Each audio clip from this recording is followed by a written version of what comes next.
열왕기상 9장 1절부터 9절까지 말씀을 봉독하겠습니다.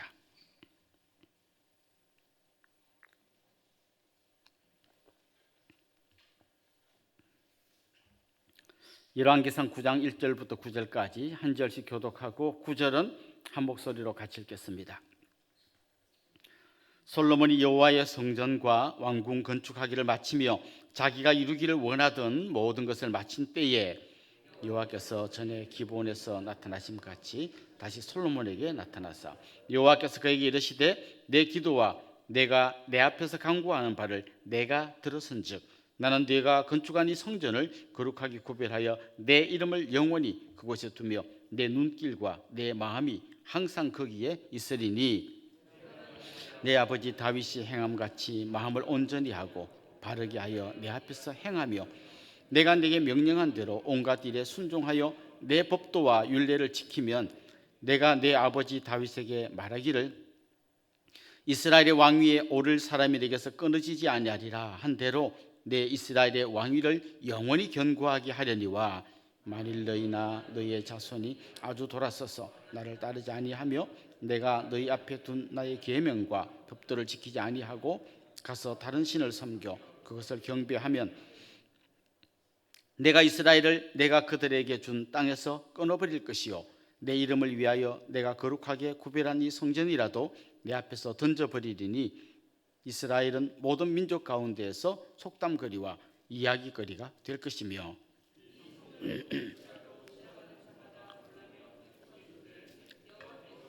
까닭으로 이 땅과 이 성전에 같이 행하셨는고 하면 같이 읽읍시다. 대답하기를 그들의 인도하여 내신 그들의 하나님 여호와를 버리고 다른 신을 따라가서 그를 경배하여 섬김으로 이 모든 재앙을 그들에게 내리심이라 하리라 하셨더라. 아멘. 요즘 SNS 하시는 분이 많습니다. 저도 페이스북 하고 있는데요. 친구 페이스북을 통해서 저에게 친구를 요청하고 친구가 되는 분들이 많습니다. 현재 석화로 페이스북 친구가 4,920명입니다. 그 중에 진짜 저를 아는 사람은 몇 명이나 될까요? 제가 힘들어할 때 같이 힘들어하고 제가 울 때 같이 울어줄 사람은 그 중에 몇 명이나 있을까요? 아마 그 많은 사람 중에 진짜 저와 마음이 이어지는 사람은 그렇게 많지 않을 것 같습니다. 여러분, 우리 하나님의 페이스북 친구는 몇 명쯤 될 것 같습니까? 아마 하나님이 페이스북을 한다면 아마 수십억 명이 하나님의 친구가 될 것 같습니다. 그럼 하나님도 그 많은 친구들을 알까요? 하나님은 과연 이렇게 많은 사람이 하나님을 따르고 있는데 하나님 그 많은 사람을 다 아실까요? 저는 오늘 말씀을 읽다가 정말 마음에 와닿는 그 말씀을 발견했습니다. 3절에 이런 말씀이 있습니다. 여호와께서 그에게 이르시되 내 기도와 네가 내 앞에서 간구한 바를 내가 들었은즉 나는 내가 건축한 이 성전을 거룩하게 구별하여 내 이름을 영원히 그곳에 두며 그 다음에 뭐라고 되어 있습니까? 내 눈길과 내 마음이 항상 거기에 있으리니 하나님의 눈길이 하나님의 성전에 항상 머물러 있겠다 그랬습니다. 지금 솔로몬이 성전 건축을 마치고 또 백성들을 향하여 축복하고 하나님 다시 나타나셔서 솔로몬에게 말씀해 주시는데요. 내 눈길이 항상 그 성전에 있겠다. 또 이어서 나오는 말씀이 내 마음이 항상 거기 있겠다. 그러니까 하나님께서 이 성전 봉헌을 마치고 기도하는 솔로몬에게 이 약속을 주신 거예요. 이 성전은 하나님과 이스라엘 백성이 만나던 곳입니다. 그런데 하나님이 사무적으로 그곳에 임재하시는 게 아닙니다. 세금 그대로 그곳에 오시는 게 아닙니다. 무슨 감시자가 되어서 꼬치꼬치 따지러 오시는 게 아닙니다. 하나님의 눈길이 성전에 머물러 있겠다. 눈길이 머문다. 여러분 어떤 이미지가 떠오르십니까? 엄마가 어린아이를 그 따뜻한 눈으로 바라보는 것처럼 연인과 연인이 서로 눈길을 주고받는 것처럼 하나님 그렇게 하나님의 백성들을 바라보시겠다는 거죠. 오늘 우리에게 있어서 성전은 뭡니까? 이스라엘 백성들에게 성전이 있었다면 그 성전이 오늘 우리에게는 무엇으로 표현됩니까? 두 가지로 요약되면 하나는 여기 있는 한 분 한 분이 하나님의 성전이에요. 그리고 교회 공동체가 하나님의 성전입니다. 그렇다면 하나님이 그 눈길과 마음을 두시겠다는 말은 무슨 말이에요? 여러분 한 분 한 분에게 눈길을 주시고 여러분 한 분 한 분에게 하나님 마음을 두시겠다는 거예요. 뿐만 아니라 우리가 교회 공동체로 모일 때 하나님 이 공동체로 모인 이곳에 하나님 마음을 두시고 눈길을 두시겠다는 것이죠. 그런 의미에서 우리가 이렇게 모여서 예배하는 이 시간은 어마어마한 시간입니다. 그냥 막 온 전국 교회가 전 세계 교회가 모이니까 뭐 그래 알았어 잘해 이게 아니라 한 사람 한 사람 한 교회 한 교회에 하나님이 눈길을 두시고 마음을 두시겠다는 거죠. 예수 그리스도의 보혈로 세워진 주님의 교회, 그리스도를 머리로 해서 세워진 이 교회에 하나님이 마음을 두시고 눈길을 두시겠다는 거죠. 제가 가끔씩 말씀드렸습니다마는 정말 우리 안에도 그런 간절한 마음이 있어야 되는 거예요. 오늘 본문에 보면 4절에 그런 말씀이 나옵니다. 내가 만일 내 아버지 다윗 행함 같이 마음을 온전히 하고 바르게 하여 내 앞에서 행하며 하나님이 우리에게 마음을 두신 것처럼 하나님이 우리한테 원하는 게 뭔가 하면 우리도 마음을 두고 하나님을 만나기를 원하는 거예요. 그러니까 마음과 마음이 하나님의 마음과 우리의 마음이 이어져야 하는 겁니다. 이게 예배고 이게 하나님과 우리 사이에 관계가 되어야 한다는 거죠. 사람들은 교회에 몇 명이 모였나 이것만 봅니다. 그러나 하나님은 정말 이들 안에 나를 향한 간절한 마음이 있는가 이걸 보시는 거죠. 제가 데이트하기 위해서 대구에서 여수에 있는 아내를 만나러 갈 때 그 4시간 반을 버스를 타고 갈 때 마음이 어땠을 것 같습니까? 그냥 아직 안 만났지만 너무 사모하는 마음으로 막 기쁨으로 가는 거죠. 여러분 교회 오실 때 어떤 마음으로 오십니까?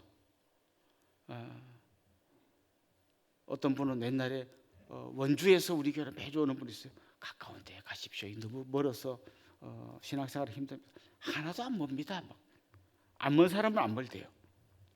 그런데 어떤 분은 교회를 딴 데로 가야겠습니까? 왜 그렇습니까? 집이 너무 멉니다. 어디신데요? 대광 아파트인데 너무 멉니다. 먼 사람은 그것도 먼 거예요. 그런데 아무리 멀어도 가까운 사람은 거기 가까운 거예요. 왜냐하면 마음이 거기 가 있으면 멀어도 먼 게 아니잖아요. 그렇습니다. 하나님은 우리에게 눈길을 두고 있고 마음을 두고 있습니다. 그 우리 보고도 말씀하시는 거예요. 너희 마음을 온전히 하고 바르게 하여 내 앞에 행하라고 말씀하시는 겁니다. 그렇습니다. 하나님은 우리에게 눈길과 마음을 두십니다. 그래서 예배 때마다 마라나타 주 예수여 오시옵소서 사모하는 마음으로 우리가 예배의 자리에 나와야 하는 것입니다. 한 걸음 들어가서 오늘 본문에 보면 하나님은 우리 안에 우리 그 성전 안에 자기의 이름을 거신다 이렇게 말합니다. 이름을 거신다. 그러니까 여러분 한 사람 한 사람에게 하나님의 이름을 거십니다. 우리 공동체에 하나님의 이름을 거십니다. 요즘 가끔씩 이렇게 농산물 같은 걸 보면 그 박스에다가 자기 이름을 걸고 농산물을 이렇게 출하하시는 분들이 있습니다. 이규현 자매 이렇게 막 이름을 걸고 농산물을 내십니다. 그건요 어마어마한 모험이에요. 만약 그 농산물이 썩었거나 잘못되면 어떻게 되는 거예요? 내 이름이 완전히 바닥에 떨어지는 거예요.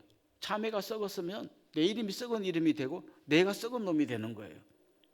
그런데 하나님이 우리에게 이름을 거신다는 것은 어마어마한 이야기예요. 만약 내가 제대로 그 하나님의 사람으로서 살지 못하고 엉터리로 살면 하나님의 이름을 망령되이 일컫는 아주 잘못된 삶을 사는 거죠. 모세가 하나님의 부름을 받고 이제 바로 앞에 서게 됐잖아요. 모세가 저거 못 갑니다 할 때 하나님이 괜찮다 가라고 하십니다. 나중에 그 바로 앞에 가면 바로가 묻습니다. 누가 너를 보내서 왔느냐? 너를 보낸 사람의 이름이 뭐냐? 모세가 뭐라고 대답했습니까? 하나님께 물어봤습니다. 하나님 제가 물어보면 뭐라고 할까요? 하나님 이렇게 말씀하셨습니다. 나는 여호와라. 이 여호와라는 말은요, 나는 나다 이런 말이에요. 이규현 처음 들어봤는데 누구지? 막 설명을 많이 해야 되잖아요. 저 화성에 가면 은혜의 동산교라고 했는데 거기에 있고 뭐 어쩌고 해야 되는데 하나님 설명이 필요 없어요. 나는 나다. 면접 보러 왔는데 막 추천서 가져갑니다. 어떤 목사님이 저를 추천해 주셨는데 참 괜찮은 분이에요. 뭐 이런 걸 갖고 가야 됩니다. 이 사람이 누구인지 모르겠는데 이 추천서를 보니까 대충 알겠구나. 하나님은 추천해 줄 사람이 없어요. 하나님은 그냥 자기 이름을 걸고 일하시는 거예요. 스스로 있는 그 하나님께서 여러분 한 분 한 분에게, 그리고 우리 교회에게 이름을 걸어 두셨어요. 근데 이름을 거셨는데 우리가 엉터리로 살면 하나님의 이름이 엄청 욕을 먹는 거예요. 은혜의 동산교회 다니시는 분들이 밖에 가서 잘못하면 이 은혜의 동산교회 이름을 걸어두신 하나님께서 욕을 먹는 거예요. 그래서 우리는 하나님의 광고판이나 마찬가지예요. 그래서 내 삶, 내 발걸음, 내 말 한마디 한마디 할 때마다 내 안에 이름을 걸어두신 하나님을 생각해야 되는 거죠. 어디 가서 뭐 폐차장에서 이것저것 막 끌어모아 가지고 그거 뭐 대충 차 한 대 막 만들어 가지고 있죠. 거기다가 막 벤처 이런 거 탁 붙이고 다니면 이 벤처가 얼마나 욕먹겠습니까? 유명 가게 프랜차이즈 그 가게 이름을 자기 구멍 가게 막 엉터리 가게에다가 턱 하니 붙여놓으면 이거 날 조금 있으면 이제 이거 고소도로입니다. 우리는 하나님의 이름을 걸고 살아가는 사람이에요. 나 개인도 그렇고 우리 교회도 그렇습니다. 오늘 하나님 한 말씀을 더 하시는데 이 성전에서 내가 떠날 수도 있다라는 것을 말씀하십니다. 하나님 거기에 이름을 거시고 정말 거기에 눈길을 두시고 마음을 두시고 함께 하시지만 떠날 수도 있다는 경고를 합니다. 언제 떠나실까요? 우리 안에 하나님을 향하는 마음이 사라질 때. 이스라엘 백성들은 나라가 망할 때까지, 성전이 불탈 때까지 한 번도 제사나 그런 걸 멈춘 적이 없어요. 늘 제사 지냈어요. 그러나 마음이 떠나갔을 때 하나님이 더 이상 그 성전에 눈길을 두시지 않으셨어요. 부부싸움 한 뒤로 이제 막 부부들이 주고받는 말 중에 이런 말 있죠. 내가 안 해준 게 뭐 있냐? 돈을 안 벌어도 줬냐? 생일날 뭐 선물을 안 써줬냐? 뭘 안 했냐? 부인은 뭐라 그랬습니까? 내가 밥을 안 해줬냐? 빨래를 안 해줬냐? 뭐 안 해줬냐? 겉으로 한 거는 다 해줬죠. 근데 왜 싸웁니까? 마음이 떠났기 때문이에요. 우리의 마음이 하나님으로부터 떠나가면 열심히 교회 나오지만 하나님이 그걸 원하지 않는 것이죠. 왜 마음이 떠났는지 오늘 본문은 그렇게 이야기합니다. 하나님이 그들을 애굽에서 인도하여 낸 걸 잊어버렸기 때문이다. 우리가 하나님으로부터 마음이 떠날 때는 왜 떠날까요? 죽음에서 하나님이 그리스도의 십자가를 두시고 우리를 구원해 주신 걸 잊어버리는 순간 우리의 마음이 떠나게 되는 거죠. 사랑하는 성도 여러분, 오늘도 우리를 따뜻한 눈길로 바라보고 계시는 하나님을 기억하면 좋겠어요. 오늘도 자기 이름을 걸고 우리를 지키시는 그분 앞에 우리도 우리의 온 마음을 들여 기도하고 그분께 예배할 수 있는 그런 모든 성도들이 될 수 있기를 주님의 이름으로 축원합니다. 기도드리겠습니다. 하나님 아버지, 우리에게 눈길을 두시고 또 우리에게 마음을 두시고 자기 이름을 걸고 우리 함께 하시는 하나님을 찬송합니다. 오늘 이 아침에도 그 하나님에게 우리의 마음을 다 쏟아붓는 저희들이 되게 하여 주시고 그런 마음으로 기도할 때에 하나님 우리 기도를 들으시고 응답하여 주옵소서. 예수님의 이름으로 기도드립니다. 아멘.